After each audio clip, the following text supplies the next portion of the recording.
Spring 2024 ended up being one of my favorite anime seasons in the decade I've now spent watching anime weekly. We got multiple Shonen Jump shows, actually good isekai, peak slice of life, and 4.5 entries into the clearly best genre of anime, girls playing music. And for the cherry on top of it all, we get to see the readaptation of an anime great with Spice and Wolf, Merchant Meets the Wise Wolf. I mean, Holo is literally both a god and my goddess. She's perfect, and I would die for her. But that didn't even end up being anime of the season. Despite this being a stacked season of heavy hitters that will most likely clog up a majority of people's end of year lists, nothing came close to the best anime of this spring. It's a show that will most likely only compete with Frieren for my anime of the year, and that's only if we want to consider a fall 2023 leftover for anime of 2024. If not, Girls Band Cry will almost certainly end up as my number one, head and shoulders above everything else. It's a real shame that Girls Band Cry went under so many people's radars. No matter how good it ended up being, it was still a primarily 3D anime that was never even picked up for legal streaming over here in the West. So a lot of people completely skipped over it. If Girls Band Cry hadn't been one of my favorite genres, that might have been enough for me to pass on it initially too. I, and I'm sure many others, prioritize what is popular, especially for seasonal anime. The main appeal to watching a show as it airs is getting to talk about it with other people, and most of your friends are probably going to be talking about Kaiju number 8 or the Isekai Schlock, so why waste your time watching the 3D Girls Band anime? Because it's fucking peak. If you were already a big fan of music anime, you were eating well at the start of the season. Whisper Me a Love Song is an adaptation of a very well-received manga. Jellyfish Can't Swim in the Night had a super promising start. Although it was just a spin-off, Love Live fans got Nijian 2. KyoAni is back with UFO Season 3. And of course, we had Girls Band Cry, which probably caught a lot of people off guard with how surprisingly good its early episodes were. And unlike how Whisper Me a Love Song and Jellyfish seem to be pittering out, Girls Band Cry was gaining so much momentum with every episode. This isn't just my opinion either, the MAL scores directly show this happening. Girls Band Cry started relatively unassuming. After a few episodes, I thought it would be a great show, and probably my favorite anime of spring. But Girls Band Cry blew my already extremely high expectations out of the water, and ended up becoming one of my favorite anime of all time. In my mind, Girls Band Cry has two pretty distinct halves. Nina, our protagonist, starts off as a character that is directionless. She is extremely strong-willed in her outlook on life, but lacks a way to express herself. She hates what is traditionally seen as the reasonable way to act, and refuses to compromise on what she sees as morally correct. At her old school, she is told that helping a girl out of being bullied is pointless, and will only direct the bullying onto her. But she doesn't care. Nina helps the girl and becomes the new target of harassment. She refuses to act in a way that will lessen the bullying as well, instead escaping reality by listening to Diamond Dust's music. After the issue forces her out of school, Nina moves to Tokyo, alone, because she would rather leave everything behind than compromise what she sees as right. After meeting Momika, the singer of the band she credits with saving her, she is slowly introduced into the world of making music. The first 6 episodes are extremely fun, and lead Nina to make a decision that greatly alters the tone of the series. They do a great job at introducing the characters at a steady pace, and forming the foundation for Nina's actions in the second half. Slowly, Nina realizes that singing is a form of catharsis for her. Rather than coming to regret her previous actions, she doubles down on everything she did in the past, and learns to love and accept her rebellious self for who she is. Episode 7 serves as the splitting point in the series. It's when Nina finally finds her direction in life. Nina has never actually made the choice to embrace singing. She's discovered a passion for it, but she was dragged into this world by Momika and the other members of the band. Nina wants to keep singing, but she's uncertain of fully committing to the path of a musician. She has been continuing school in Tokyo because that's what's expected of her. Up to this point, music has never been her top priority, But after talking with people like Tomo and Rine, she realizes that she'll be unlikely to achieve anything unless she puts music first. So Nina rips the ground out from beneath her feet. She makes the decision to drop out of school and abandon all of her other obligations.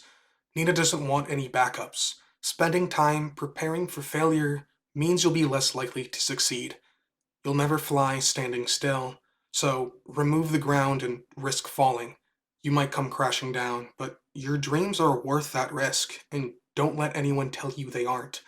Nina finally comes to this conclusion and decides to completely dedicate herself to music, and is given this.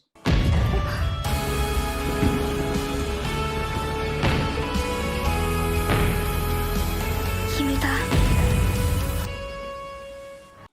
Finally, Nina has found her answer, and the whole tone of the series greatly shifts from this point forward. In the literal next scene, Nina gives the band its name, Toganeshi Togiari. It's seemingly random, but the actual name is not what's important. Before this, the group has been nameless, directionless, and as soon as Nina finds a clear path, she finally gives the band its real name. We then get treated to the Nameless Name performance, and God, what a kick ass song that fits so perfectly with everything that I've just talked about. Also, can we take a minute to appreciate the way this performance ends? The shadows that represent Nina's emptiness and anger being blasted away by light that engulfs the stage? The directing in the show is so outstanding. I think episode 8 is when a lot of people took notice of Girls Band Cry. Episode 7 is really, really good, but in retrospect, it's hard to see how amazing that episode is in the moment. It promises a change, but that promise only matters if it's followed through on. Man, is it ever followed through on. Episode 8 is dedicated to the relationship between Nina and Momoka. Momoka threatens to quit the newly named band in fear of repeating past mistakes. She is afraid that Toganeshi Togiari will A. be forced into a similar corporatized situation to Diamond Dust, or B. fail entirely. Nina is unwilling to let Momoka leave, though. She fully believes that neither outcome is even possible. Similarly to Momoka, Nina knows that she will never sell out because doing so would be compromising what she sees as right, the thing Nina hates the most. And she knows all the other members of the band feel the same way. And there is no way they'll fail. Failing means that their music won't reach anyone. But Momoka's songs did reach at least someone. They reached Nina. Diamond Dust's most popular song was Void, too, and that was the one Momoka was the most proud of. Void represents a feeling of emptiness, knowing that there is something out there that would make you feel complete, but not fully understanding what that something is. For Nina, and for Momoka, for all the members of their band, that something is music. And more specifically, that something is Toganeshi Togiari. After a confrontation with the new Diamond Dust, Nina and Momoka share an incredibly raw and emotional moment driving away. If someone has seen one thing from Girls Band Cry, it's probably either a music performance or this scene. It definitely made its rounds in the online communities that I follow at least. There are a lot of different interpretations of this scene though, and mine probably differs from yours. But all interpretations are valid. Take a lesson from Nina and don't let people tell you how to act or what to think, especially someone on the internet. With that said, I do not see this scene as being queer. Yuri bait, sure, but queer, not so much. We see Nina and Momoka drive out of the storm in this scene. They are leaving behind their problems and insecurities. As Void plays on the stereo, the song that means so much to the both of them, Nina tells Momoka that she still likes her. Momoka questions what that means, and Nina says, "I'm confessing my love to you." Momoka bursts into tears while raising the speakers, and Nina is shown shedding a tear with her forehead pressed up against the window. Nina sees that Momoka is just like her. Momoka left Diamond Dust because they compromised, and she could no longer make the art she wanted to with them. She doesn't want to be filtered. Momoko was never in it for the fame or money. She wants to express herself through music and hopes that she can reach people with it. Momoko never regrets her actions, but she is terrified that what she wants is unattainable. Nina understands all of this and reassures Momoko that the art she wants to make does have value.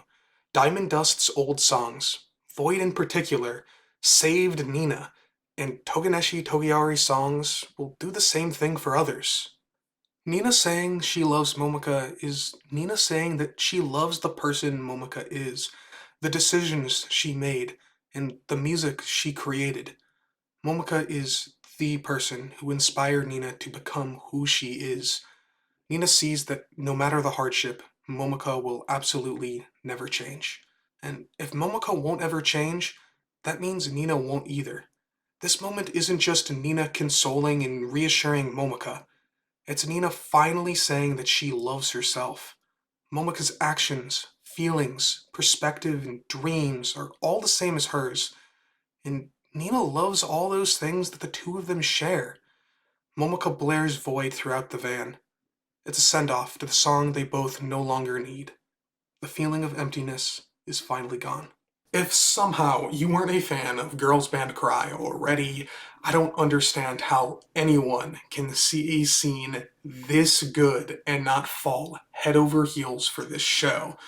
Also, it somehow only gets better from here. Episode 9 does a great job actually showing the change Nina is committed to making. She decides to pick up playing the guitar and doesn't care how much she sucks ass right now, she's going to keep learning until she's a pro. It also helps characterize some of the other members of the band too, especially Tomo and Rupa. But the next really incredible episode is number 10. I first watched episode 10 in person with a buddy of mine, and man, I was fighting back tears. Episode 10 is the hurdle. It's when all of Nina's consequences for quitting school and fully committing to music come rearing its ugly head. After hearing about Nina's actions, her family comes to Tokyo looking for her. Nina avoids them initially, but knows she has to return home one last time to confront them. Nina's father is the head of their household, and he is someone who is extremely proper. He has made a living teaching and writing books on how to control and raise children so that they grow up without issue. Nina has always felt obligated to meet what she sees as her father's standards, but thinks that her getting bullied out of school is something that negatively reflects onto him. Nina felt like she had failed her father, and originally wanted to at least graduate and go on to college after moving to Tokyo, but her plans have shifted after discovering singing. Again, she can't live up to expectations. This time, she doesn't care though. His traditional expectations conflict with the life she wants, and she is, again, unwilling to compromise. The entire time Nina is back in her family home, she and her father are in separate rooms. They can't see eye to eye. Their outlooks are completely opposite from one another. At least that's how Nina understands it. As she is leaving the house to return back to Tokyo alone, she hears the song Void playing in the next room over and realizes that it's her father listening to it. Through the closed door, her father asks her if this is the song she likes. Nina says that it is and questions if he likes it too. She assumes his answer will be no, and the shadows that represent Nina's emptiness and anger return. Void is her song. Nina and Void are so tied together that saying you don't love one is saying you don't love the other. And vice versa. Her father says Void is a good song. Her father says that he likes it. He doesn't need to understand why exactly the song means so much to Nina. He loves it because he loves his daughter. This entire time, we have seen Nina's father built through her perspective. Nina assumes her father sees her as a failure, but that's not the case at all. The reason he dedicated his life to teaching and writing books on how to raise children isn't for his sake, it's for theirs. All he wants is what's best for Nina, and what he thought was best isn't the path Nina is currently going down. After everything is said and done, though, he trusts his daughter. He sees that nothing he can do or say can change Nina's mind, so rather than fighting against her, he accepts her. In roundabout words like the ones she was just given, she tells her father she loves him too. She exits the house, but her father chases after her. Nina questions why he stopped her, and all her father says is, "Have a safe trip." The shadows around Nina finally disappear. Her mother and sister come out and give Nina the key to the Tokyo apartment they were paying for, saying to thank her father, indicating that Nina is still fully supported by her family. Nina runs back and hugs her father. In this scene, Nina's family is positioned on the left side of the screen, surrounded by lush greenery. Nina is positioned on the right with an open sky. This is the moment that Nina finally leaves the protection of her family and childhood and moves into the vastness of adulthood. She thanks her father and the rest of her family for raising her one final time and heads off. Yeah, and allergies are bad this year. After returning to Tokyo, she is greeted by the other members of Toganeshi Togiyari, where they sit under a lush green tree in the middle of the busy city, symbolizing that her friends still offer Nina people that she can rely on moving forward in this new part of her life. I fucking love episode 10. It's legitimately motivating, touching, and reassuring. Somehow, some way, Girls Band Cry continues to top itself though. Episode 11 is one of my favorite episodes in anime, period. It's where Toganeshi Togiyari get to perform at a music festival for a chance to finally be noticed on a wider scale. It's the episode that everything in this series so far has been building up to. The episode follows the band members as they worry and anticipate their future performance. The tension carried throughout this episode is intense, and it only breaks momentarily when Toganeshi Togiyari watches Diamond Dust play on the main stage with clear weather and a massive crowd before they even start. Afterwards, the credits are played over the episode, and the background music is cut entirely. We hear the soft voices of the crowd and are shown these slow instrument and microphone tests to build the tension more and more. Finally, it's their time to take the stage. Before they go on, they huddle up. Nina suggests they all raise their pinky fingers in the air together, and of course, they all do. Quick tangent. Holding your pinky finger in the air, being the symbol for a girls' band cry, is so cool. It's a replacement for giving the middle finger, which itself is a sign of rebellion. But that's not good enough, though. They make their own sign and give it its own meaning. That's fucking rock as hell. Toganeshi Togiyari takes the stage, and it's nothing like how it was for Diamond Dust. They are performing on the smaller side stage as the rain starts to come in with almost no starting crowd. Already, the cards are stacked against them. Nina ends her now routine pre performance monologue with the quotes of all the people that don't believe in them. Give it up. It'll never happen. It's impossible. Be realistic. Consider yourself lucky. It's hard for me too. This song will fight back against reality by being the most real song possible, and Nina will make everyone understand that she was right all along. I don't really think it's possible to explain how much I love the performance that follows, but I'll do my best to try for a little bit. This song is everything Girls Band Cry is about. Rejecting conventions, loving and having unconditional confidence in yourself, proving the entire world wrong. It is the most rock and roll a scene can get. Every single outfit in this series is great, but Nina might have my favorite drip I've ever seen here. She is wearing an open kimono over a casual t-shirt and ripped short shorts. What a statement about never conforming to traditions. Please give me a scale figure of Nina in this outfit. I'll buy a dozen in a heartbeat. It plays flashbacks of each band member's reasons for being here and their motivations for moving forward. It doesn't matter that their stage is smaller, the weather sucks, and there were less people here originally.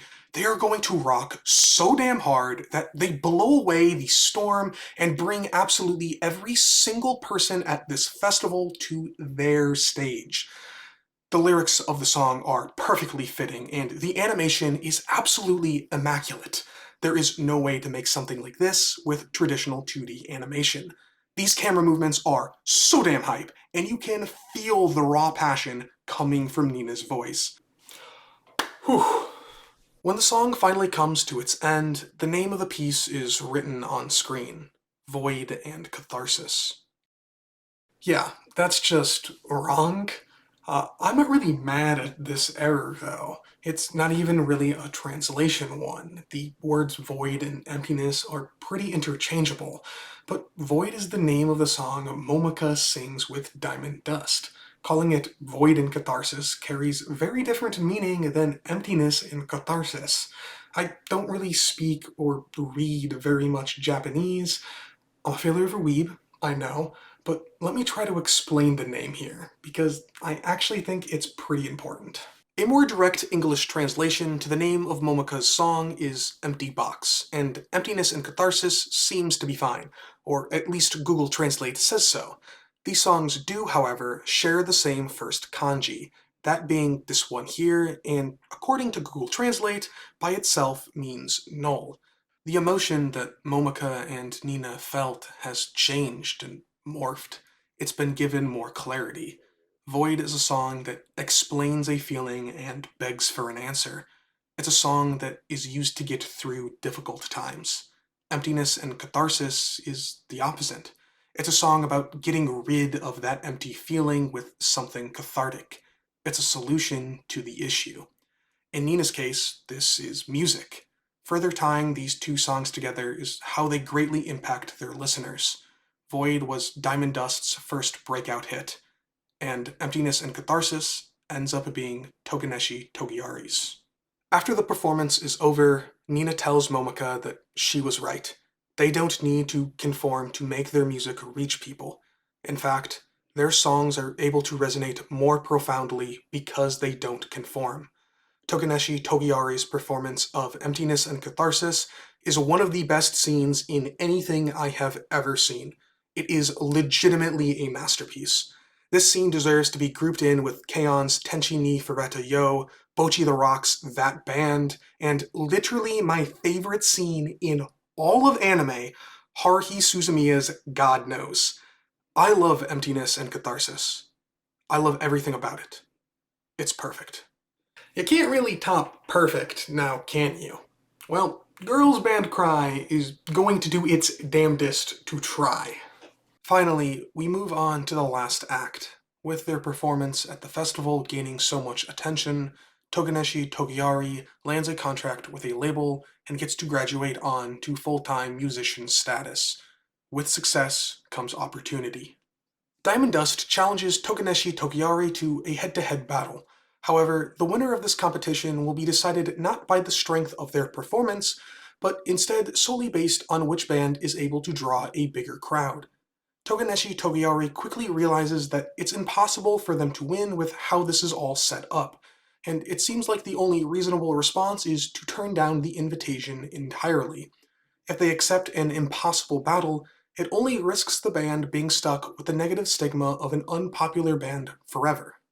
Nina doesn't want to turn Diamond Dust down, though. She sees refusing to participate as running away. Diamond Dust is Nina's main goal. Passing them means everything to her because they represent concession and conformity. Saying no to them goes against Nina's entire worldview. The rest of Toganeshi Togiari decide to also stay true to what they believe and accept the battle. This competition could cripple their future success, though, and it's not something that their new label is willing to risk. Their manager goes behind the band's back and begs Diamond Dust to change the rules of the agreement. She doesn't care if winning is out of the question. She just wants to do her job and protect Toganeshi Togiari's future. Although Diamond Dust is willing to comply with the change, Nina isn't. Making any amendment to the original agreement is admitting that they had no chance of winning the battle in the first place. It's still running away. All of Toganeshi Togiari stand with Nina, but they also understand that they are being unreasonable, so they make a drastic decision. They resign from their new label. Toganeshi Togiari knows that this situation will constantly repeat itself. They want the widespread success that comes with being signed to a label, but Unfortunately, that also means they'll be made to make compromises. They'll always be forced to consider the financially best path forward, and that's something that goes against Toganeshi Togiari's core principles. The band refuses to be filtered by anyone, and they will always fight back no matter the situation. Toganeshi Togiari has already decided what their path to success will be, and no one will sway them from it. In the last episode of the anime, we are finally given more information about the bullying incident at Nina's old school and shown more of Hina, Nina's old friend and the new singer for Diamond Dust that replaced Momoka. Hina is Nina's foil in the story. She views the world almost identically to Nina, with one major difference. Rather than choosing to fight back against reality, Hina chooses to contort to it. She sees Nina's view of the world as idealistic, but unreasonable. Both of them witnessed the girl get bullied at their old school, and both of them wanted to do something about it. Hina sees reality for what it is, though, and tries to persuade Nina out of speaking up. In a flashback, Hina lectures Nina on how the world works and the pointlessness of stepping in. In this scene, study time is written on the board in an empty classroom. Hina represents reality telling Nina what to do, but she still chooses to fight. She understands everything Hina is telling her, but refuses to let it influence her decision. Nina ends her friendship with Hina and storms out of the room, but with a smile on her face. Nina's actions will lead to her being the new target of harassment, but she can be proud knowing that she stuck to her morals. Back in the present, Hina also tries to convince Nina and Toganeshi Togiari to change the arrangement of the competition and stay with their label. But she knows doing this is ultimately pointless and will just rile up Nina more. Hina has already seen this exact outcome happen from a nearly identical situation before. The final scene of Girls Band Cry is Toganeshi Togiari's performance for their half of the battle. They play on the second day of the competition and know they have already lost before even taking the stage. Still, they go up with their heads held high, knowing that they stuck true to themselves. Diamond Dust watches Toganeshi Togiari play. Although enemies, Hina loves the performance. Deep down, there is a piece of her that is rooting for Toganeshi Togiari to surpass Diamond Dust. She still wishes that Nina's outlook was reality. Hina wants to be proven wrong, and Toganeshi Togiari's performance gives her at least a little bit of hope that she is. Rewinding a bit, before Toganeshi Togiari performs, Nina gives one of those now completely expected pre-performance monologues again. She ends it by thanking the small crowd in front of her for going against the grain and coming to support them even when positioned as the underdog. The song Toganeshi Togiari plays is I'm Here. It's a song about taking pride in who you are and demanding recognition. Toganeshi Togiari knew that their band could never beat Diamond Dust in this competition, but they're still here. Afterwards, the band gives one more thank you as the camera pans up and we're shown the title card one last time. This final scene isn't just Toganeshi Togiari thanking their crowd, it's the production team thanking the viewer for watching Girls Band Cry. Girls Band Cry wasn't made to be popular. It's a 3D anime original that was never even licensed here in the West. It's niche. That doesn't mean it loses any value, though. Art that reaches less people still has the ability to affect those that it does. Girls Band Cry ended up being the highest rated new anime in the spring season on MAL and AniList, and it topped the anime trending charts despite there being no legal way to watch it for a majority of its voters. Popularity does not dictate quality. Quality does influence popularity, though. There has been an outpour of love from the viewers that did watch this show, and it has led to the anime being a success despite all of these hurdles. There was this post from one of the show's production members about how Girls Band Cry ended up being more successful than the team anticipated. Girls Band Cry is Toganeshi Togiari, niche but passionate art that is able to resonate profoundly with its audience. It's art that's able to inspire. I've thought about making videos talking about anime for several years now. I love writing, analyzing, sharing my opinion and the medium of anime. Editing always seemed difficult to learn, though. And more than anything, I was afraid I would pour hours and hours into something that no one would ever even see. I think that Girls Band Cry has shown me none of that matters, though. I should make what I want to make. So, I'm here.